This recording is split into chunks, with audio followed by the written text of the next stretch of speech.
Tanggal 6 Juli ini, pemerintah buka lagi lapak utang buat kita semua. Namanya ORI 030. Dan timingnya menarik, karena Bank Indonesia baru aja naikin suku bunga 3 kali dalam sebulan, sekarang nangkring di 5,75%. Pertanyaannya, kalau lo minjemin duit ke negara, lo dapat apa? Amankah?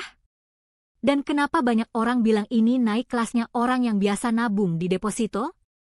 Di video ini kita bedah cara kerja obligasi negara alias SBN dari nol pakai angka asli tahun ini. Tapi satu hal dulu. Konten ini untuk tujuan edukasi, bukan merupakan nasihat keuangan atau financial advice. Semua keputusan investasi tetap di tangan lo. Gampangnya gini. Kalau saham itu lo beli kepemilikan perusahaan, obligasi itu lo minjemin duit. Lo jadi pihak yang punya piutang. Nah, SBN, surat berharga negara, artinya yang ngutang ke lo itu negara. Republik Indonesia. Duit yang lo pinjemin dipakai pemerintah buat bangun jalan, sekolah, subsidi, dan ngisi APBN. Sebagai gantinya, negara bayar uang sewa ke lo secara rutin. Uang sewa ini namanya kupon. Analoginya kayak lo ngekosin kamar. Duit lo ngekos di negara, tiap bulan lo terima uang sewanya, dan pas kontraknya habis, istilahnya jatuh tempo, duit pokok lo balik utuh, 100%. Ada 3 kata kunci yang bakal sering muncul di video ini. Pertama, pokok, yaitu duit yang lo pinjemin. Kedua, kupon, yaitu bunga atau imbal hasil yang dibayar rutin ke rekening lo. Ketiga, tenor, yaitu lamanya kontrak, misalnya 2 tahun, 3 tahun, atau 6 tahun. Simpel kan? Lo minjemin duit, lo digaji tiap bulan sama negara, dan di akhir kontrak duit lo balik. Sekarang pertanyaannya, SBN yang bisa dibeli orang biasa kayak kita itu yang mana aja? SBN retail, yang bisa dibeli masyarakat umum mulai dari 1 juta rupiah, itu ada 4 keluarga. Bedanya cuma di 2 hal. Konvensional atau syariah, dan bisa dijual lagi atau enggak. Keluarga pertama, ORI, obligasi negara retail. Ini konvensional, kuponnya tetap alias fixed, dan bisa diperjualbelikan lagi di pasar sekunder setelah periode tertentu. Keluarga kedua, SR, sukuk retail. Ini kembarannya ORI tapi versi syariah. Imbal hasilnya tetap, dan bisa diperjualbelikan juga. Keluarga ketiga, SBR, savings bond retail. Ini konvensional, tapi kuponnya mengambang alias floating, dan gak bisa dijual lagi. Mirip deposito, dikunci sampai jatuh tempo. Dan keluarga keempat, ST, sukuk tabungan, kembarannya SBR versi syariah. Tahun 2026 ini semua keluarga kebagian jatah terbit. Yang udah lewat, ORI 029, kuponnya 5,45% untuk tenor 3 tahun, dan 5,8% untuk tenor 6 tahun. Terus SR 024, imbal hasilnya 5,55% dan 5,9%. Dan ST016, imbalannya mulai dari 6,05%. Angka-angka ini penting, karena jadi patokan kasar buat nebak kupon seri berikutnya, termasuk ORI 030 yang sebentar lagi buka. Oke, sekarang bagian yang paling sering ditanya. Duitnya gimana? Kita pakai angka beneran. Misal lo beli ORI 029 tenor 3 tahun senilai 10 juta rupiah, dengan kupon 5,45% per tahun. Setahun, lo dapat 10 juta dikali 5,45%, sama dengan 545.000 rupiah. Dibagi 12 bulan, jadi sekitar 45.400 rupiah per bulan. Nah, kupon ini kena pajak final 10%, jadi bersihnya sekitar 40.900 rupiah, masuk rekening lo tiap tanggal 15. Kecil? Ingat, ini per 10 juta. Dan poin pentingnya, angka ini pasti. Gak peduli pasar lagi drama apa, kupon fixed gak berubah. 3 tahun kemudian, pokok 10 juta lo balik utuh. Nah, yang tipe floating with floor, kayak ST016, beda cara mainnya.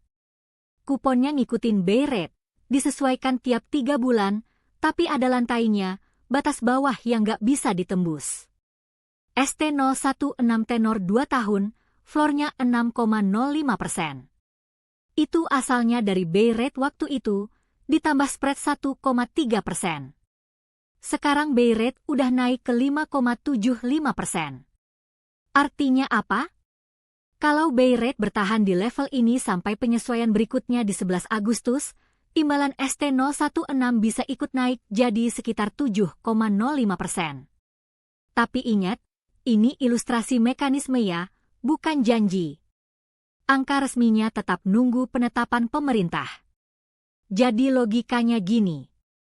Suku bunga lagi tren naik, tipe floating yang diuntungin. Suku bunga tren turun, tipe fixed yang menang, dan yang floating tetap dilindungi sama floornya. Kenapa SBN sering disebut instrumen paling aman di Indonesia? Karena pembayaran pokok dan kuponnya dijamin undang-undang, dibayar dari APBN. Negara gagal bayar utang ke warganya sendiri itu skenario yang jauh lebih ekstrim daripada satu bank kesulitan. Deposito aja penjaminannya lewat LPS, dan ada batasnya. Tapi, aman bukan berarti tanpa risiko. Ada 2 yang wajib lo tahu. Pertama, risiko likuiditas.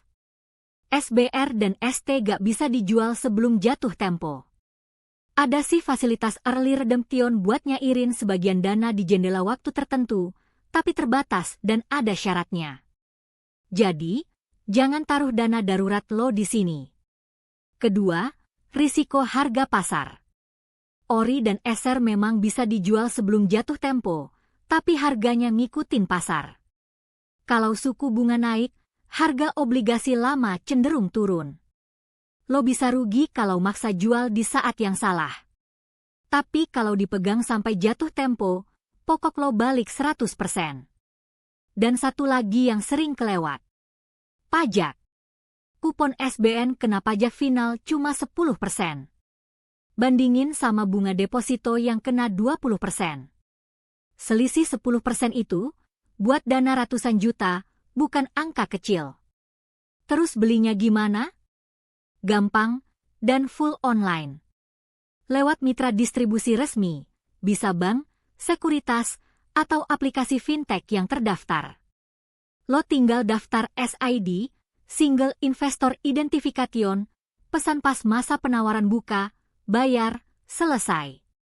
Minimal pembeliannya 1 juta rupiah, dan kelipatannya juga 1 juta.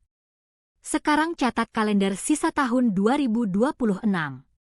Jadwal ini tentatif dari Kementerian Keuangannya, bisa berubah.